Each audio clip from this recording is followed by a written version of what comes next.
Well, good morning, guys. Good to see everybody. I appreciate you braving out the rain this morning. I don't know if it was just one of those mornings for you where you kind of opened one eye and heard the pitter patter of the rain and thought, "Nah, I'm going back to sleep," and you came on anyway. So I'm really glad for that. We are in Genesis 18 today. And, it's one of those things where I am just so grateful every time I'm here on Wednesday morning. And you guys have been so good to encourage me and tell me that there's some fruitfulness to our study. And I'll just tell you, man, I mean, this is, for me, it's rich. It is, when I sit down to prepare each week, I'm wondering, what's this next chapter going to be like? Is it going to be nearly as good as this last one? And every single week, I'm just kind of like, yeah. I mean, this is rich. This is just so good. So I'm glad there's been some fruit in your life from this. There's certainly a lot of fruit in my life, and a lot of things that I learn every week. So some of these things that I share with you. It's not like I've been sitting on this, in great spiritual wisdom for a long time. Man, I just learned it last week too, a lot of times. But it's just really good stuff. All right, so let's give our cooks a big hand this morning. And just a reminder, in case you miss, and if you want to catch up, each time that I teach, it's recorded. And it's on Dr. Pepper and Friends podcast. So if you go to YouTube or Apple or Spotify, it's on any of those. We have a Men of Fellowship Facebook page. And if you haven't become a part of that, you're welcome to do that. We don't really post much on there other than sometimes there'll be a comment or two. But most of the time it's just, okay, the lesson from this morning dropped and you're welcome to grab it. But if you ever have a prayer request or something like that, there are guys that get notifications when there's a post on that. So feel free to participate in that. And if you go to the YouTube channel, there's the dark red logos that are there. Those are the teaching ones. And then that also doubles as podcasts for counseling episodes too. And you're welcome to watch those or listen to those. But that's the Dr. Pepper and Friends if you want to catch the recording or catch up. I think I've got all of them on there from the very first one back in the fall. So anyway, are you enjoying Genesis? This has been so good. So we're going to do something slightly different. We're going to take a look at chapter 18, but I want to read kind of a bigger section of it at one time, and then we'll kind of come back and do some of the verse by verse with that. In chapter 18, let's look at the first few verses, and we'll read down through verse 8. And then we'll come back and break that down, okay? So the Lord appeared to him by the oaks of Mamre. We'll come back to that. And at the door of his tent in the heat of the day. And he lifted up his eyes and looked. And behold, 3 men were standing in front of him. And when he saw them, he ran from the tent door to meet them and bowed himself to the earth and said, "O Lord, if I have found favor in your sight, do not pass by your servant. Let a little water be brought and wash your feet and rest yourselves under the tree while I bring a morsel of bread, that you may refresh yourselves, and that after that you may pass on, since you have come to your servants." So they said, "Do as you have said." And Abraham quickly went into the tent and said, "Quick, 3 seahs of fine flour, knead it and make cakes." And Abraham ran to the herd and took a calf that was tender and good, and he gave it to a young man who prepared it quickly. And then he took curds and milk and a calf that he had prepared, and he set it before them.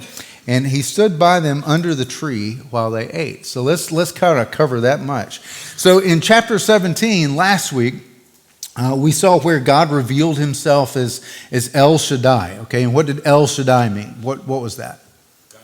Yeah, God Almighty, but there's a little bit more nuance. There's another kind of descriptive term there.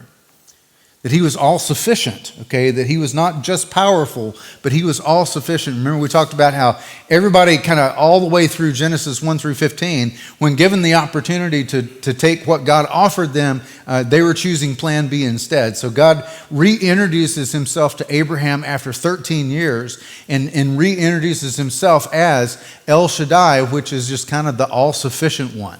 Right, so this is the kind of the reintroduction. And then he changed Abram's name to Abraham. and promised him a son. And Abraham says that he obeyed him that very day. Now, as we step into chapter 18, what Abraham is about to learn is that the God of the covenant is also the God who visits, okay? So let's kind of dig into this kind of in the verse by verse. And the first part kind of starts this off that the Lord appeared to him by the oaks of Mamre, okay? Now, where have we heard that before? The oaks of Mamre. Say that again? Yeah, so Genesis 13. And what did Abraham do at the oaks of Mamre? Do you remember? This is the first time that we know of that he did this. He worshiped, okay? So he had the covenant promised, and he worshiped at the oaks of Mamre. And in doing so, this was just something that kind of became a holy place for him. Right, so here, and it's you notice kind of the simplicity of God showing up here. Okay, Abraham's not on a mountain praying. Okay, he's sitting in the shade, probably half asleep. Okay, in the heat of the day, just kind of in an ordinary everyday afternoon, and then the Lord appears. Okay, so the translation literally was Yahweh was seen by him. Okay, so not El Shaddai, but Yahweh was seen by him. And this is kind of a more literal translation. And this isn't a dream. I mean, this is a visible encounter. Okay, so when you think about a visible encounter, there's a word for that. You remember what that word was? When somebody visibly sees God. Yeah, so it was the word theophany. Okay, we got our theology going now. All right, so now check this out. If it's a theophany when you see God, okay, there's another term that I want us to consider, because a lot of scholars, okay, John Piper, Dr. Constable, D.A. Carson, what these scholars all agree on in this moment, this wasn't just a theophany, this may have been a Christophany, okay? This may have been like the pre-incarnate Christ visiting in kind of in the appearance of a man just hanging out with Abraham underneath a shade tree. Okay, so before Bethlehem, Jesus may at times have stepped into human history like this, walking, talking, being with people, maybe even sometimes intervening. So can you think of another time in the Old Testament where that may have happened? Where? Hagar. Okay, yeah. Hagar, you are the God who sees. There's another one I'm thinking of, yeah. Jacob, okay, with the wrestling match. Okay, yeah. Any others? Yeah, that's the one I was thinking about. As the fiery furnace, is that possibly, when Daniel and it was thrown in, Shadrach, Meshach, and Abednego were, all three of them? Yeah, all four of them. Yeah, they were in the fiery furnace, or is that right? Yeah, and there was a fourth person, that appeared as the Son of God, I think is the way that's worded. So maybe Genesis 18 gives us kind of an early glimpse of Emmanuel, who, God with us. We may have an early glimpse of this. All right? Verse 2. Somebody say something? Okay, verse 2. So he lifted up his eyes and he looked, and behold, these three men were standing in front of him.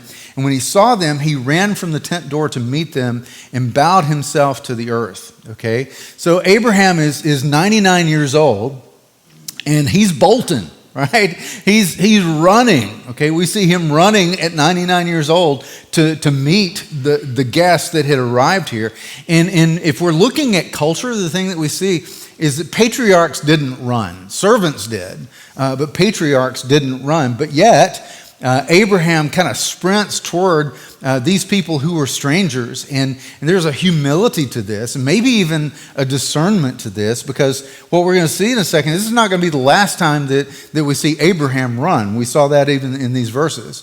So the Bible Project reminds us that Abraham's hospitality here really becomes a model for Israel in being able to welcome visitors. Because from that point forward in culture, in Israelite culture, the idea was that you just never know that you may have God coming to visit your tent and sit at your table, right? So that was something that became kind of a custom. And we see this show up again in Hebrews 13:2. Okay, it says, it talks about, perhaps you're entertaining angels unawares. Okay, is what Hebrews 13:2 says. So you just never know, who on the street that you may be, stopping and talking to, or who in your neighborhood you may be stopping and talking to, or who may show up at your house. Verse 3. So, O Lord, if I found favor in your sight, do not pass by your servant, but let a little water be brought, and wash your feet, and rest yourselves under the tree, while I bring a morsel of bread, that you may refresh yourselves, and after that you may pass on, since you have come to your servant. Okay. Now, I want to kind of give you a little hint here. So introverts, you're not going to understand this, okay? Because introverts, you kind of take in hard data most of the time, okay?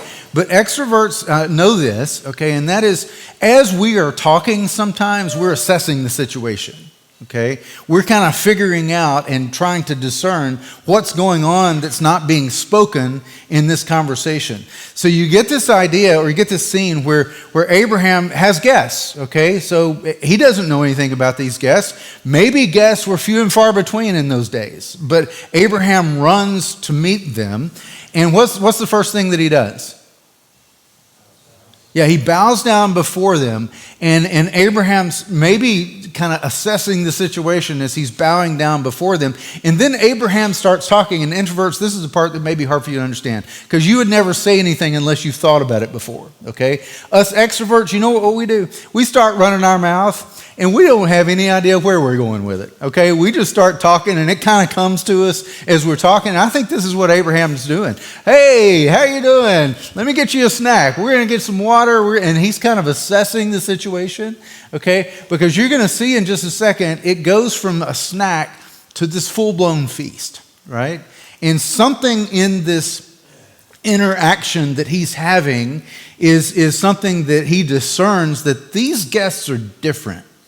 And maybe it's just the presence of God himself that's inviting him in deeper, and Abraham may not even understand why it is that he's experiencing this in the way that he is, but at first he kind of throws out this invitation for a snack, and what they say to him there's, do as you have said. Okay, but Abraham calls one of them Lord, and if you look at the language here, this is a singular expression. He's not talking about sirs. He's not saying, hey, sirs, gentlemen.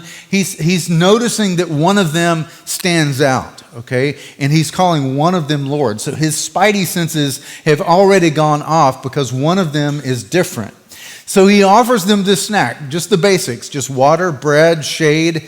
But you notice as he's talking, his urgency picks up, okay? Francis Chan said that God loves to show his power through simple acts of obedience. And sometimes when we just engage with simple acts of obedience, sometimes a holy moment begins to occur. Sometimes just basic hospitality, offering someone a drink of water, whatever that may be, it becomes kind of a doorway to more of a holy encounter and something that's a God moment in our lives. So think about, I don't know if maybe this is your house, but I know I had a friend that I used to go to his house every now and then, and his children were really trained, that as soon as a guest came to the door, whichever child, and I had many of his different children answer the door, but as soon as a guest came to the door, hey, how are you doing, sir? Can I get you something to eat or drink? I mean, every single time that was the first thing out of their mouth, right? And there's just a simple hospitality to that that kind of leaves somebody feeling welcome and draws them in even more. All right, verse 6. So Abraham went quickly into the tent and went to Sarah, and he said, quick, 3 seahs of fine flour, knead it and make cakes.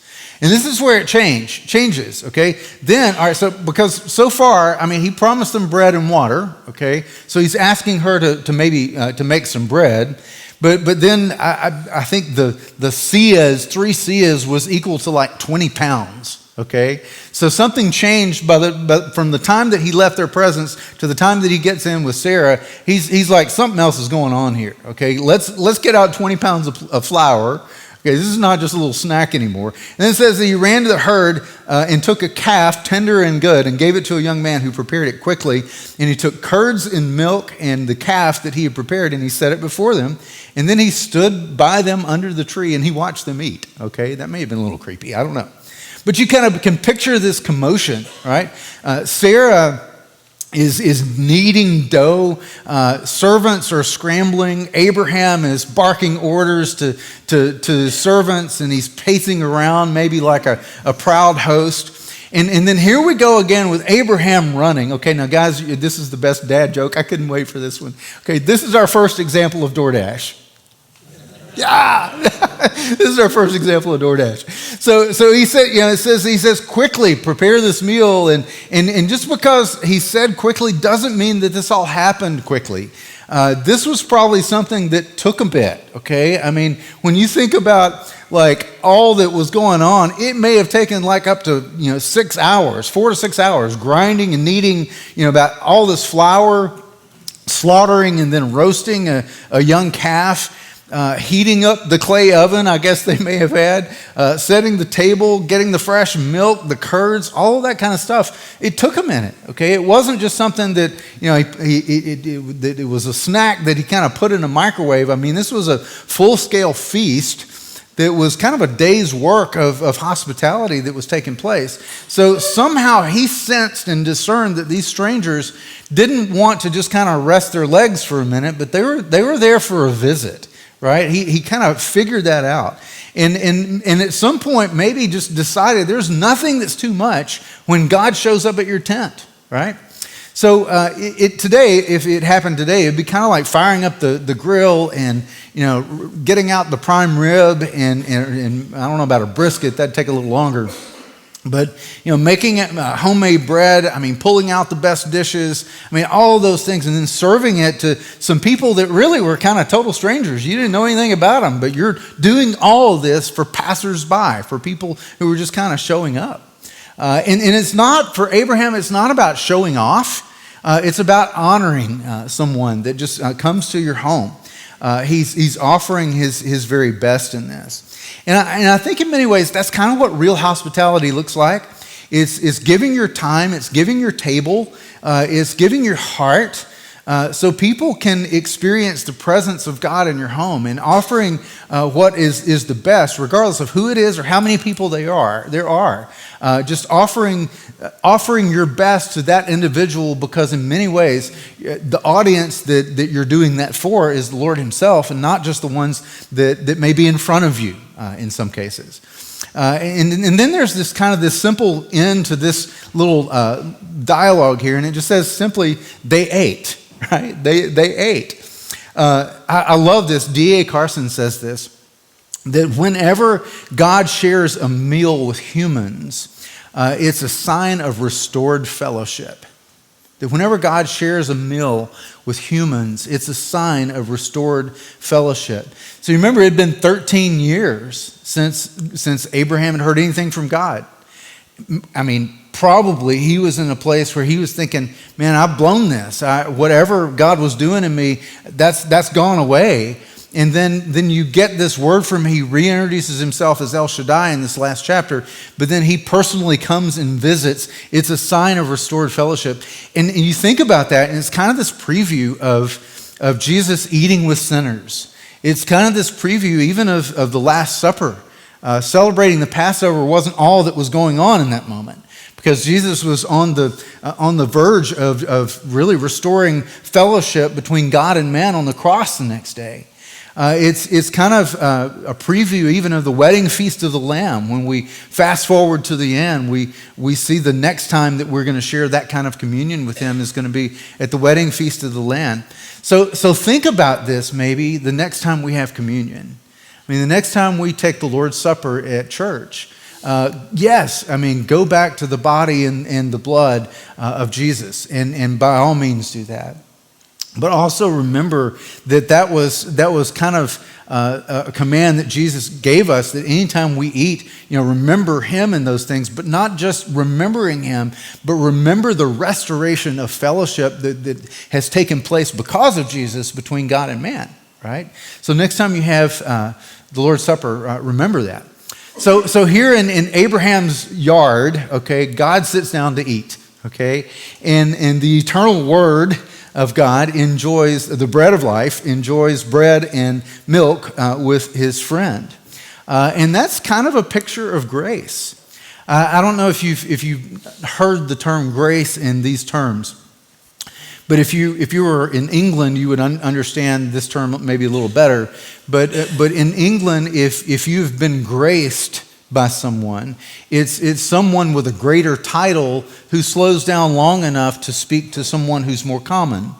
So if the royals were passing by and they stopped to say hello to you, then you have been graced with their presence. Okay, in this itself, God stooping down, and we see a picture of this even in Philippians 2, verses 5. If you look 5 through 11, that God stooped down. There's this grace of God stooping down and having a meal with commoners. Okay, so it's kind of a picture of grace here. So think about, when was the last time that you recognized God's presence in just something that was ordinary? Maybe at your own table, maybe in your own home, maybe in your neighborhood, maybe in your work day, maybe through just a simple act of service. When were you just kind of doing something ordinary and then God kind of showed up? Maybe another question, this is our question for our table discussion, is what is your Mamre, your oaks of Mamre? All right, so I want you to think about that, and that'll be at the end. But I mean, I have a Mamre. I have an Oaks of Mamre place that I enjoy. It's down in Chester County. I've probably mentioned this before, but it's the land of my fathers. I mean, my grandfather bought this farm during the Depression when everybody else was going broke. For some reason, he was able to buy land. And it's the place that I grew up on. It's got a beautiful government watershed lake on that place. And somewhere when I was 17 or 18 years old, and in the back of a 79 El Camino, not doing what you think I may have been doing, but I fell in love with my wife, right? And we were just looking at the stars and talking, and there was some connection that fired off that hasn't stopped. The first camping trip that I ever took was with my boys when they were 2 and 3 years old in the same place. And the most recent one was back in October, and they're 35 and 33. So 30 years later, that's happened. My oldest one's wife knew that she loved him at this same location. My youngest one proposed to his wife in the same location. And even though it's just dirt, it's just a place, okay? There's a rhythm of communion that takes place with me when I go there. And guys, a lot of times I just go there to fish. I just go there to hunt deer. I just go there to walk or ride my four-wheeler. I mean, sometimes that's my only purpose in going there. But there is a rhythm of communion and fellowship that takes place, and sometimes God just shows up. Sometimes God shows up and speaks in those moments because I've put myself in that space. Now, it doesn't have to be outside. It could be your chair that you sit in to have a quiet time every morning. But that's the question a little bit later on, is what is your Oaks of Mamre? What is that special place that enters into that rhythm of communion that you may have with the Lord? So sometimes, and we learn this from this first section here, is the most spiritual thing you can do is just go to the door. Just open your tent flap and be willing to say, come on in. Let's sit down and have a conversation. All right, so let's look at this next section here, verses 9 through 15. Okay, and in verse 9 it says, they said to him, where is Sarah, your wife? And he said, well, she's in the tent. And the Lord said, I will surely return to you about this time next year, and Sarah, your wife, will have a son. And Sarah was listening at the tent door behind him, and Abraham and Sarah were old and advanced in years. The way of women had ceased to be with Sarah, so Sarah laughed to herself, saying, am I worn out? My Lord is old, and shall I have pleasure? And the Lord said to Abraham, did Sarah laugh and say, shall I indeed bear a child now that I am old? Is anything too hard for the Lord? And at the appointed time, I will return to you about this time next year, and Sarah will have a son. But Sarah denied it, saying, I did not laugh, for she was afraid. And he said, oh, no, but you did laugh. I love that encounter. We're going to get to that in just a second. So we see that the meal is wrapping up. Abraham is still kind of standing nearby. He's watchful. He's just paying attention to what's going on with his guests. He's attentive. But now this conversation turns to Sarah. And in chapter 17, the covenant promise that we saw was, something that God spoke to Abraham. And the sign of circumcision was all about the fellas, okay? But now this conversation shifts and it turns to Sarah, and it begins with, the Lord saying, where is Sarah, your wife? Okay, now he's not asking because he doesn't know where she is. Okay, this is a question that he already knows the answer to. What he's doing is that he's inviting her into the conversation. And it's now her turn to hear this covenant promise maybe more directly. So where is she? She's in the tent. She's listening from a distance. She's eavesdropping, right? She's dropping those eaves. And she's hidden and she's hesitant and reluctant, but she's paying attention, right? So the word says that she's listening here. It implies just a really careful attention. And her heart is probably doubtful, but she's leaning in and she's still tuned into the conversation. And guys, sometimes the first step of faith is simply putting yourself in a place where you're going to overhear what God's saying. I mean, have you ever gone to a retreat or an advance, or you've gone to just gone to church, and really you knew going in you weren't expecting anything, and shame on us for doing that sometimes, what we do.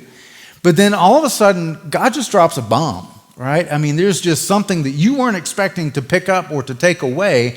And all of a sudden, just because you were there, okay, God speaks. And there's something that grabs a hold of your heart in that. And you walk away from that going, I almost didn't come. I am so glad that I showed up for this. And Sarah's in this position. She's just kind of dialed in. She's listening, okay? But I love what this says. I mean, it points out how old they were. And it says the way of women had ceased to be with Sarah. Now, I don't think that we need to be a medical professional to know what that means, right? So her menstrual cycle had stopped. Biologically, her window had closed. She knows, everybody knows, that she's just not capable of bearing children at the age that she is, right? But then she goes on and she says, Abraham's old and I'm all worn out.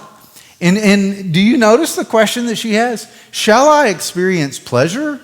Is that even possible for me to enjoy sex? That's exactly what she's talking about. So she's not just talking about, is it possible for me to conceive? But just the thought of even being together sexually at that point was ridiculous to her. Is that even possible? It's kind of what she's saying. This is maybe a part of her laughter that comes in the middle of all this. And it's maybe too just the sound of a heart trying to protect itself from disappointment. Because, she's heard this promise before, or she's heard about this promise before, and nothing happened. So she's laughing it off. She's saying, I've kind of heard this promise before, and last time it was about 13 years ago, and that's how we got Ishmael, but it wasn't through me. And then, she backs up maybe even further than that. And I've heard this has been a legend for a long time. And so she laughs about it, right? So it's kind of half disbelief, but then also half longing, maybe even that part of her that's just kind of saying, really, God? Now? Why now, right? And I think if we were honest, the thing that we probably say, we've probably all done that too. There is something that maybe we had hoped for and something that maybe we hoped would develop in our life. And then when it does, we're like, really, God? Now this is when this is showing up? This is when this opportunity comes up? This is when you want to use me in this kind of way? And this is kind of where she's going with this. So in verse 13, The Lord said to Abraham, why did Sarah laugh and say, shall I indeed bear a child now that I'm old? And at the appointed time, I'm going to return to you. And this time next year, she's going to have a son. So same spot, same place, same location. This time next year, there's going to be a baby, right? And then he asked this question, is anything too hard for the Lord? And guys, this is probably the hinge of the whole chapter. This is where it all pivots. It's this question that carries us from Genesis to the Gospels. That this, you kind of come to this question of, from Sarah's tent to Mary's manger. How can this happen?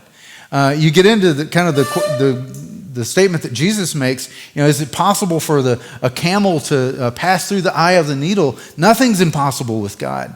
In Luke 1:37, it kind of says it directly, for nothing will be impossible with God, right? So there's this statement that the Lord makes in all of this, and this is kind of the sign of Christology in Genesis, this power to create life where there is none. We see this happening even with Mary in the birth of Jesus. And you notice the tenderness here? I mean, God doesn't rebuke Sarah in her unbelief. He reminds her. Right? He speaks faith back into her unbelief. And that's kind of how grace works sometimes. It doesn't necessarily shame you for laughing or for having doubt, but it invites you to trust again. And this is what the Lord's doing with Sarah. But Sarah in verse 15 denied it. She said, I didn't laugh, for she was afraid. And I love the exchange here. God doesn't argue with her. He just tells her the truth gently, and just come back and says, oh, no, but you did laugh, right? And he's not exposing her, but he's inviting her, right? So by the next chapter, we see that laughter become joy when Isaac is born. And that whole reminder, every time they call his name, because his name means he laughs, means laughter. It's a reminder of this promise and the moment where Sarah laughed, and then in chapter 17, Abraham had laughed. So Sarah wasn't alone in all of that. So it goes from kind of a cynical laughter to more of a worshipful laughter by the time Isaac is born. So think about what your Sarah moment might be, that place in your life. And we talked about this at our table last week. What's been something that God's either done or that you've counted on him to do that's just laughable, where you thought to yourself, it's too late. That's never going to be something that changes. Maybe that's something you're even faced with right now. It might be a broken relationship. It might be a marriage that's gone cold. It might be your own spiritual life. But what is it in your life that just seems laughable, that there's no way that God could show up and do this? God's kind of in the business of doing that. He kind of likes taking our hearts that have kind of been resigned and thrilling us in some ways that bring blessing. All right. So God still visits tents. Okay. He still visits tents, still shows up in the ordinary, and still, brings promises that may sound impossible. And that's kind of a part of how he reminds us of who he is. All right. So next, we're going to see kind of a shift in the story here. So let's look at chapter 18, verse 16, and let's read down through 21. So the men set out from there, and they looked towards Sodom. And Abraham went with them to set them on their way. And the Lord said, shall I hide from Abraham what I'm about to do? Seeing that Abraham surely shall become a great and mighty nation, and all the nations of the earth shall be blessed by him. For I have chosen him that he may command his children and his household after him to keep the way of the Lord by doing righteousness and justice, so that the Lord may bring Abraham to what he has promised him. And then the Lord said, because the outcry against Sodom and Gomorrah is great, and their sin is very grave, I will go down to see whether they have come together, or what they have done altogether, according to their outcry that has come to me. And if not, then I will know. All right. So we see this shift of tone. The meal is ended. The promise has been spoken. And God and these two other visitors stand up to leave, and Abraham starts walking with them. And it shifts from this personal blessing to really kind of a global concern. There's something going on somewhere else that's a part of their mission that they're going to give some attention to. And Abraham moves from receiving God's promise to being a partner in the covenant, and how God winds up in some ways, we see God deliberating whether he's going to confide in Abraham and let him know what's going on or not. Now, one of the things that I kind of got stumped on here, and I had to dig a little deeper, is why in the world, what's going on here? I mean, has God not made up his mind? Is he just like, he doesn't know what he's going to do, so he's wanting to decide whether Abraham knows the lay of the land better than is going to give him good intel, or why is this, okay? Now, I think it's about more than that. I think what God is doing, he's kind of thinking out loud here and just asking himself the question, okay, Abraham so far has been a hard one to convince even of blessing. Okay, if I'm going to bless him, it's been hard for Abraham to really even believe that and to continue to choose my sufficiency and my plan A. So now that he's finally wrapped his brain maybe around blessing, is he ready? Is there a maturity level there for Abraham that puts him in a position where he's able to handle justice? So he understands the blessing side of me, but can he now wrap his mind around the God who is not just the God of blessing and the promise, but also the God of justice? So after deliberating with himself about this, he chooses to share his plans with Abraham. And what this puts Abraham in a position of is not just a follower anymore, but he's a covenant partner, he's a friend. Wenham is a commentator, and he says this: to reveal his plans is to treat Abraham as a covenant partner and not just a subject. All right. So this is something the Bible Project talks about too. Is kind of this defining feature of biblical faith is partnership with God. That God doesn't just act for Abraham, but he acts with him. And you think about this, for us guys, I mean, we have a level of faith where we ask God to bless us, but there's a different level of faith when we ask God to use us, right? And there's that's a sign of growth. That's a sign that we are maturing. Okay, verse 18, it says that, seeing that Abraham is surely going to become this great mighty nation, all the nations of the earth are going to be blessed in him. I've chosen him that he may command his children and his household to keep the way of the Lord by doing righteousness and justice, so that the Lord may bring to Abraham what he's promised him. But then we see this other phrase, and this is what kind of clues us into what God's thinking was, is that Abraham has understood blessing, but now there's this other part I'm revealing to him, and that's righteousness and justice. Okay? Now, guys, when we look at this, the word righteous means, the Hebrew is tzedakah is the term, and it refers to what is right and fair. Mishpat is the word for justice, and it has to do with like legal decisions and that are both condemning the guilty but also acquitting the innocent. So there is a judgment component to that God is going to decide. Are there some that I'll acquit, or are there some that I'm going to condemn in all of this? And the justice and righteousness is kind of the heartbeat of God's covenant. Dr. Constable is somebody I like to look at sometimes too, and he said that the people of God are called not only to faith, but to embody God's character, righteousness in relationship, and justice in action. And when you consider these terms, okay, there's grace, okay, but a part of embodying grace, a part of living out grace, means working in tandem with righteousness and justice. So that in us living out our lives, there's going to be signs of righteousness, and there's going to be a passion for justice that we have if we're embodying the character of God and who he is. That is something that winds up being an expression of faith. So God blesses us not to hoard grace, but to extend it in some ways. It's something that's been afforded to us, so we become that to other people. In verse 20, it says, then the Lord said that because the outcry against Sodom and Gomorrah is great and their sin is very grave, I will go down to see whether they have done altogether according to the outcry that has come to me. And if not, then I'm going to know. All right. So the word outcry means just the cry of the oppressed. And there's some courtroom language that goes here. If injustice is something that's reached heaven's ears, then God's going to go down and he's going to investigate. Wenham says that God goes down. It's not because he lacks knowledge, but he's modeling perfect justice. Now, is there a time that's in our study so far that we've seen him do this before? When did God do this before? There was an outcry that he had heard that had reached his ears in heaven, and he goes down to investigate. When was that? Where? Egypt. Well, no. It was Babel. Okay, remember in the story of Babel, God goes down and he investigates.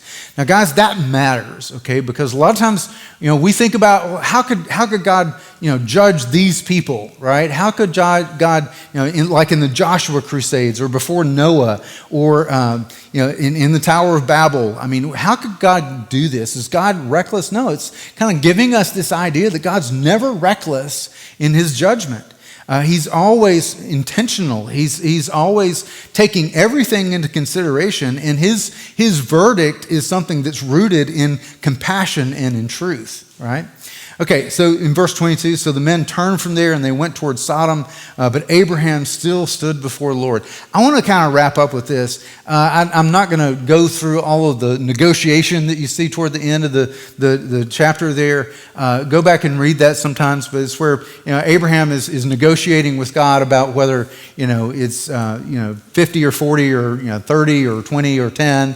You kind of get into that. But I just kind of want to wrap up with this because this is maybe one of the most powerful scriptures in all of sentences in all of Scripture.